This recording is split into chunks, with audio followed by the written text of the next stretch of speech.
Vivi masih sangat terpukul atas kematian ibunya. Sejak kecil, tidak ada satu hari pun hidup Vivi jauh dari Anggi. Gadis manja dan cerewet itu selalu mendapatkan perhatian dan kasih sayang dari semua anggota keluarga.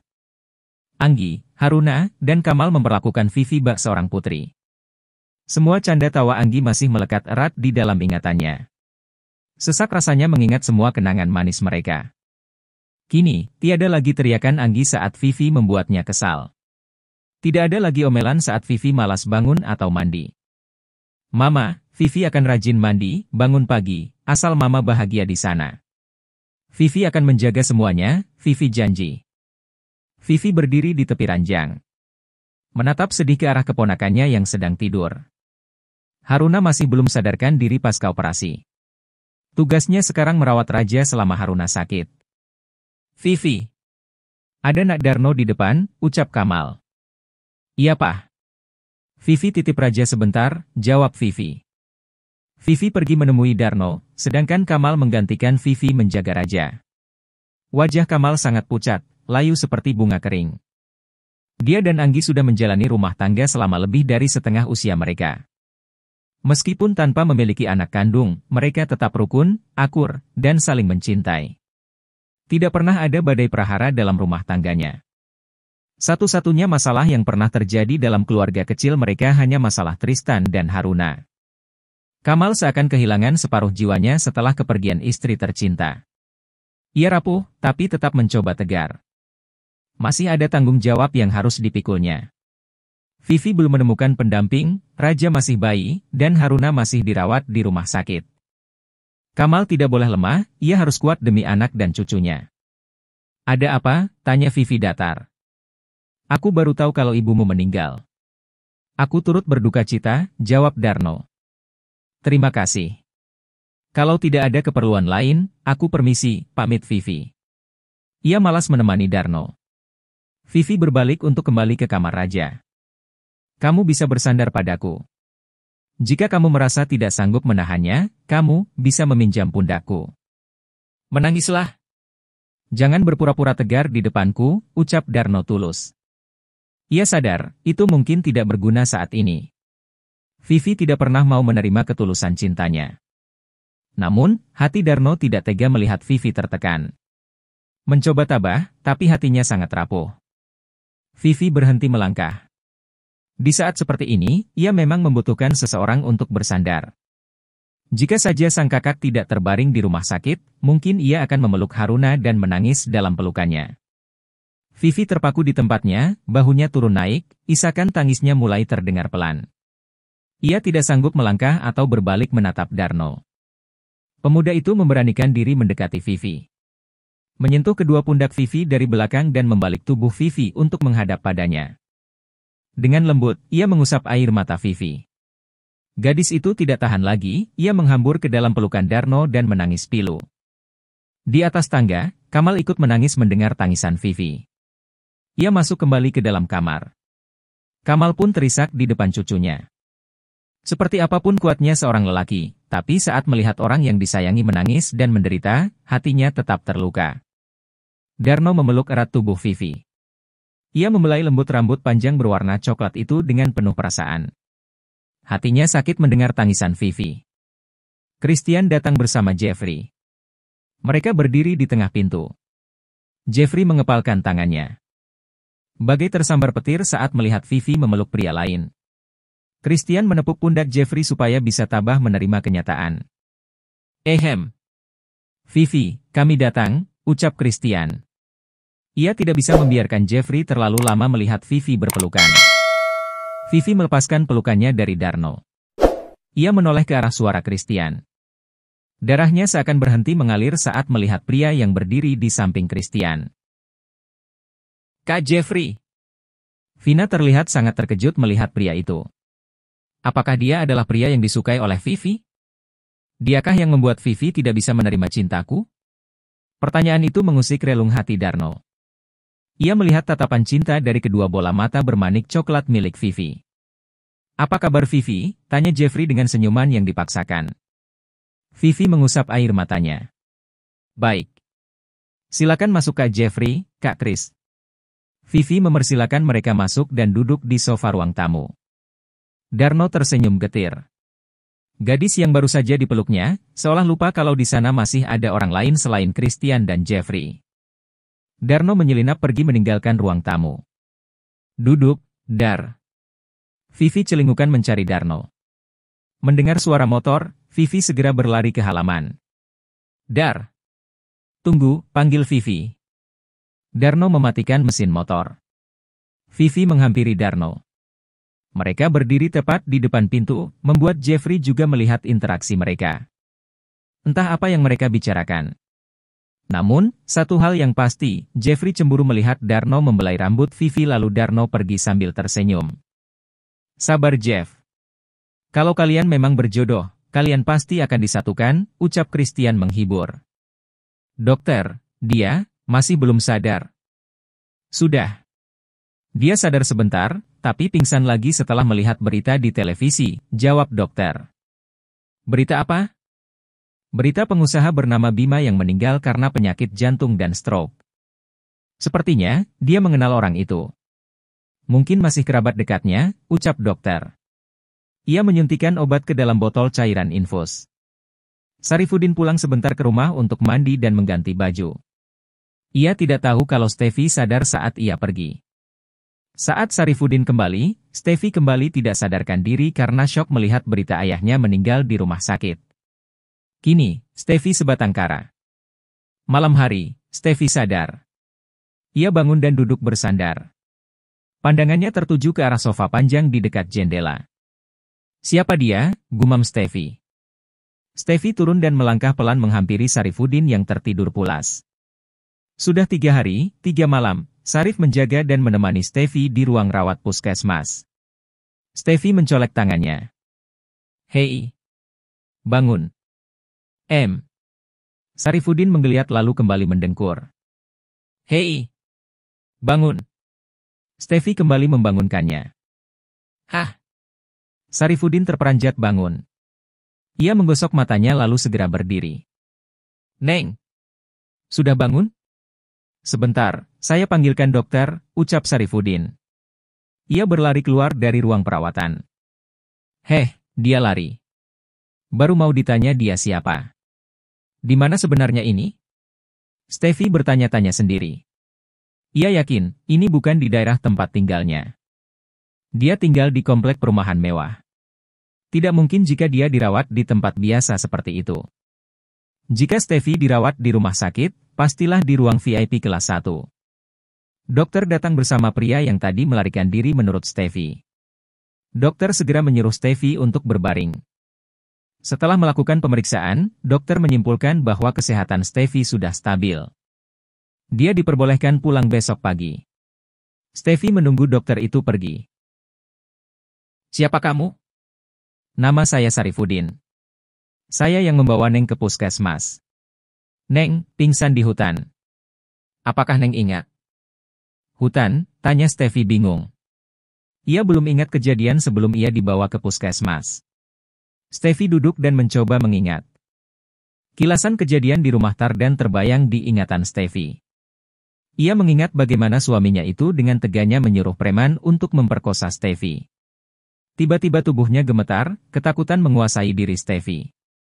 Ia seakan merasakan kesakitan yang dirasakannya saat ketiga preman itu menggagahinya dengan beringas. Ia mengingat suara tawa Tardan dan kekasihnya di luar kamar. Di saat Steffi sedang merintih kesakitan, mereka justru tertawa bahagia. Ah! Neng! Neng! Sarifuddin mendekati Steffi yang tiba-tiba saja berteriak histeris. Pergi! Pergi kamu! Kamu orang suruhan Tardan kan? Pergi! Steffi menceracau histeris. Dokter! Sarifuddin memanggil dokter. Ia memeluk Steffi supaya tidak melarikan diri. Tep. Dokter yang berjaga di UGD segera berlari. Dokter beserta 1 orang perawat terpaksa menyuntikkan obat penenang di tangan Steffi. Sarifuddin sangat prihatin dengan keadaan Steffi. Apa yang telah menimpamu sebenarnya, lirih Sarifuddin. Steffi tertidur karena pengaruh obat penenang.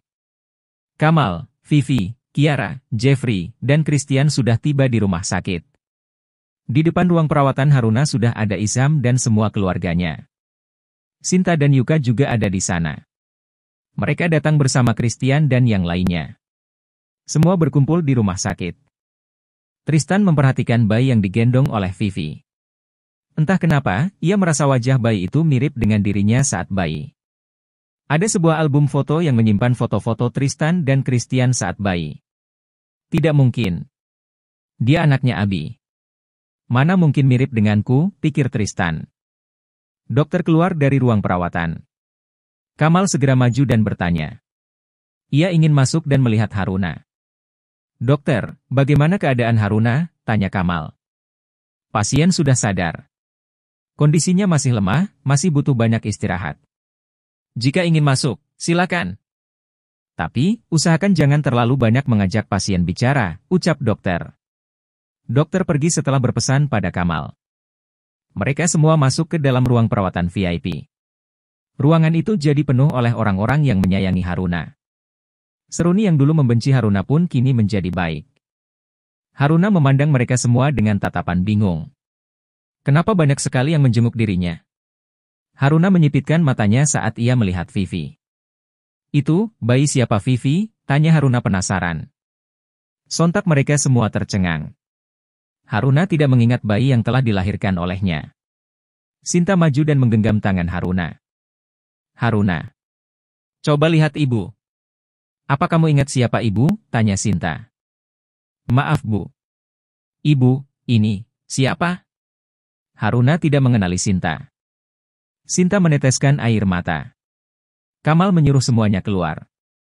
Ia ingin bicara empat mata dengan Haruna. Namun, Vivi tidak mau keluar.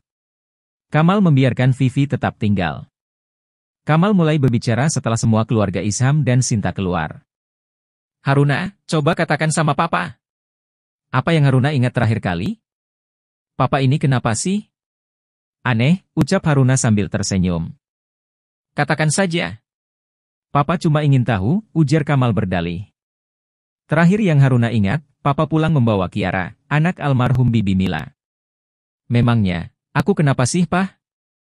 Kenapa aku bisa ada di rumah sakit? Tanya Haruna. Kamu terjatuh dari motor. Sekarang, istirahat saja dulu. Nanti kita bicara lagi. Dokter bilang, kamu harus banyak istirahat. Kamal menarik Vivi keluar. Pak Kamal, apa yang terjadi dengan Haruna? Kenapa dia tidak mengingat saya? Tanya Sinta. Sepertinya, Haruna kehilangan separuh ingatannya. Kita tanyakan kepada dokter yang menangani Haruna, ajak Kamal. Sinta, Vivi, dan Kamal pergi mencari dokter. Isham, Edi, dan Seruni duduk di depan ruang perawatan Haruna. Mama, Papa, Chris dan Yuka pergi sebentar, pamit Christian. Christian juga mengajak Levi dan Jeffrey. Mereka pergi ke kantin untuk berdiskusi. Tristan berdiri di depan pintu. Menatap Haruna dari kaca di antara daun pintu. Haruna menatap Tristan dan tersenyum. Seandainya kamu mengingatku, masihkah kau bisa tersenyum padaku, Haruna? Egoiskah aku jika aku merasa bahagia karena kau melupakan masa lalu di antara kita? Aku, sangat jahat bukan? Aku bahagia kau tersenyum padaku, sedangkan aku telah banyak menyakitimu. Maafkan aku, Haruna. Hati kecil Tristan sedang dilema. Ia bahagia karena Haruna tidak ingat padanya, tidak mengingat kesalahan terbesar Tristan padanya. Namun, di sisi lain, ia tidak tega melihat bayi Haruna tidak mendapat pengakuan. Bayi itu baru berusia 2 bulan. Bayi itu masih membutuhkan ASI dan kasih sayang dari ibunya. Sungguh malang nasib raja. Pah, bolehkah Tristan masuk ke dalam? Tanya Tristan pada ayahnya.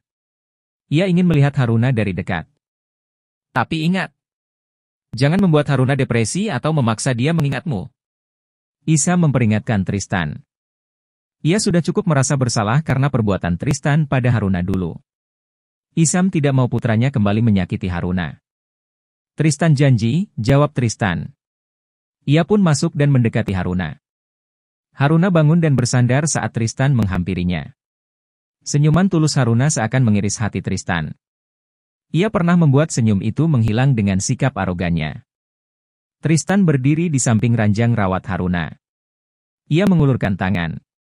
Tristan tersenyum dan mengajak Haruna berkenalan. "Saya Tristan," ucap Tristan. "Haruna," balas Haruna sambil menyambut uluran tangan Tristan. Mereka saling melempar senyuman. "Bagaimana keadaanmu? Apa masih sakit?" tanya Tristan, penuh perhatian. "Sudah lebih baik." "Maaf, kalau saya boleh tahu, Anda ini teman Vivi atau Papa?" "Aku temanmu. Kita bekerja di tempat yang sama." Tristan menjawab asal. "Oh, maaf. Aku tidak ingat." "Mungkin karena luka di kepalaku," jawab Haruna.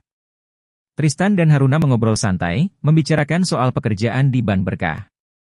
Ini pertama kalinya, Tristan membicarakan tentang pekerjaan. Dulu, mereka tidak pernah membicarakan apapun yang berhubungan dengan pekerjaan. Mereka lebih sering beradu mulut. Haruna merasa santai mengobrol dengan Tristan. Ia percaya bahwa Tristan pasti teman yang enak diajak bicara di tempat kerja. Tanpa terasa, Haruna dan Tristan sudah mengobrol selama 1 jam lebih. Haruna." "Ya Tris," sahut Haruna. "Kau harus beristirahat. Kita bisa mengobrol santai lagi nanti kan?" "Tentu. Kita bisa mengobrol santai lagi nanti. Terima kasih sudah menjengukku dan menemaniku mengobrol," ucap Haruna.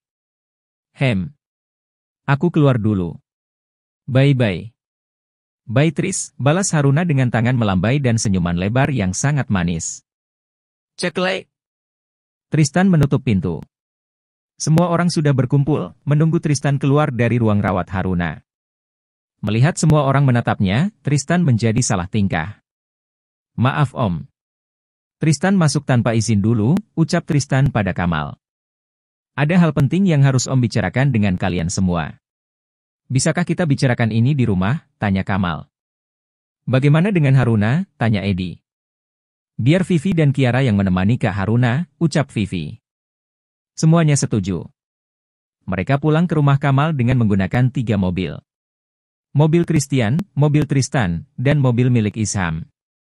Keluarga Isham penasaran dengan apa yang ingin Kamal bicarakan dengan mereka. Kamal membuat teh untuk keluarga Isham dibantu oleh Yuka. Teh siap disajikan, Yuka membawa baki berisi beberapa cangkir teh ke ruang tamu. Mereka semua tegang, menanti hal penting yang ingin diucapkan Kamal. Kamal menarik napas dalam, sebelum mulai bercerita. Mungkin Haruna akan membencinya jika tahu ayahnya menceritakan hal yang tidak seharusnya. Keadaannya berbeda sekarang, Haruna tidak mengenali anaknya. Tidak seharusnya Kamal tetap merahasiakan hal ini. "Pak Kamal, sebenarnya hal apa yang begitu penting, sampai kami semua dikumpulkan di sini?" tanya Seruni tidak sabar. "Begini, sebelumnya, tolong. Jangan menyela ucapan saya," ucap Kamal. Ia menghela napas berat lalu lanjut berbicara. "Saya ingin membicarakan tentang Haruna dan Raja." Semuanya menatap Kamal serius. "Raja, dia, anak dari Tristan." "Apa?" Christian dan Tristan tercengang. Semua yang ada di sana, sama terkejutnya dengan mereka. Semakin tidak mengerti, karena menurut cerita Tristan, Haruna sudah keguguran akibat ulah Steffi. Bagaimana bisa, Raja adalah anaknya Tristan? "Pak Kamal, tolong, Anda jelaskan maksud ucapan Anda." Edi bertanya dengan raut wajah kebingungan. Ia butuh kejelasan. "Om, Trist ingat dengan jelas, Haruna keguguran. Jadi, apa maksud Om, dengan mengatakan Raja adalah anak Tristan?" "Tristan. Om tahu, kamu salah paham dengan kejadian setahun lalu. Saat itu, Haruna mengatakan telah kehilangan bayinya, karena dia takut kalau kamu akan menggugurkan kandungannya lagi. Kami pergi setahun lalu dan Haruna tengah mengandung. Untuk menutupi aib, kami mendaftarkan nama Haruna dengan status telah menikah." Kamal menjelaskan peristiwa setahun yang lalu pada Tristan. Tristan sudah melihat suami Haruna. "Abimanyu kan suaminya?" "Tristan melihatnya beberapa waktu yang lalu," kata Tristan sambil menarik napas dalam. Menyesakan baginya mengingat Haruna menjadi milik orang lain. Haruna tidak menikah dengan Abi. Dia datang demi putrinya, Cantika, yang sangat menyayangi Haruna dan menganggapnya sebagai ibu. Abi dan Haruna, mereka hanya bersahabat.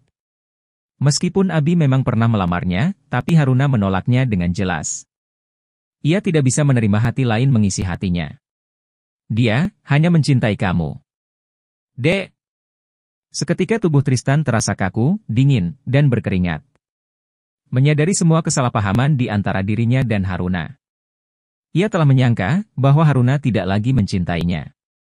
Kini, penyesalannya terlambat. Haruna hilang ingatan, ia tidak lagi mengenali Tristan. Jadi, Raja adalah cucuku, tanya Isham. Kamal mengangguk, membenarkan pertanyaan Isham.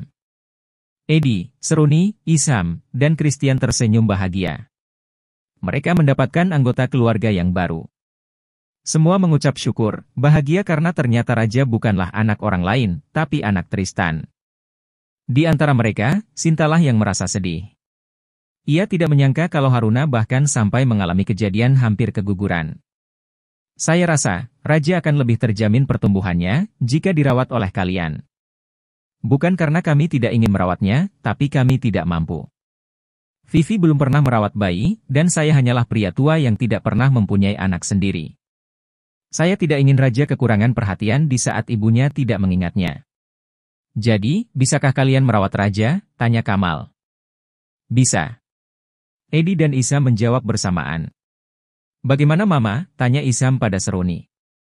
Setuju, jawab Seruni. Ia bahagia, ternyata ia sudah memiliki cucu. Saya tidak setuju. Pak Kamal. Apakah Bapak tidak meminta pendapat saya sebagai ibunya Haruna? Mungkin memang Andalah yang merawat Haruna sejak kecil, tapi Anda harus ingat, saya tetaplah ibu kandung Haruna. Saya tidak sudi membiarkan cucu saya tinggal dengan laki-laki bejat seperti Tristan, teriak Sinta sambil menunjuk wajah Tristan. Bu Sinta, jangan menuding anak saya seperti itu. Apa Anda juga tidak melihat kalau di sini ada kami, orang tuanya Tristan? Anda menuding anak saya di depan saya, tentu saya tidak terima, tanda Seruni. Sudah. Kalian duduk dan bicarakan semuanya baik-baik, ucap Eddie menengahi. Pak Eddie, Anda menyuruh saya bicara baik-baik dengan orang yang sudah membuat putri saya menderita?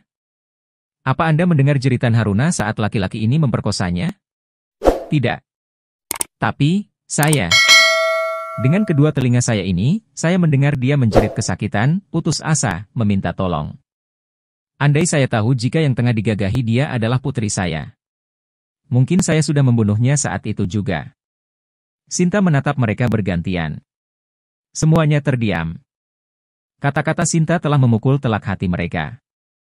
Mereka sadar, Tristan memang salah. Dia keterlaluan dengan Haruna. Kenapa kalian diam? Tanya Sinta dengan sinis. Mereka tidak bisa menjawab. Hening sesaat. Grup. Tristan, pekik Seruni sambil menutup mulutnya. Tristan berlutut di depan Sinta. Semua orang terkejut melihat Tristan bersujud memohon maaf pada Sinta. Namun, hati Sinta masih seperti gunung es yang tidak bisa mencair. Apa yang Tristan lakukan pada Haruna, baginya tidak bisa dimaafkan. Tris salah Bu. Ibu bisa menghukum Tris seperti apapun. Tris memang sudah sangat jahat kepada putri ibu.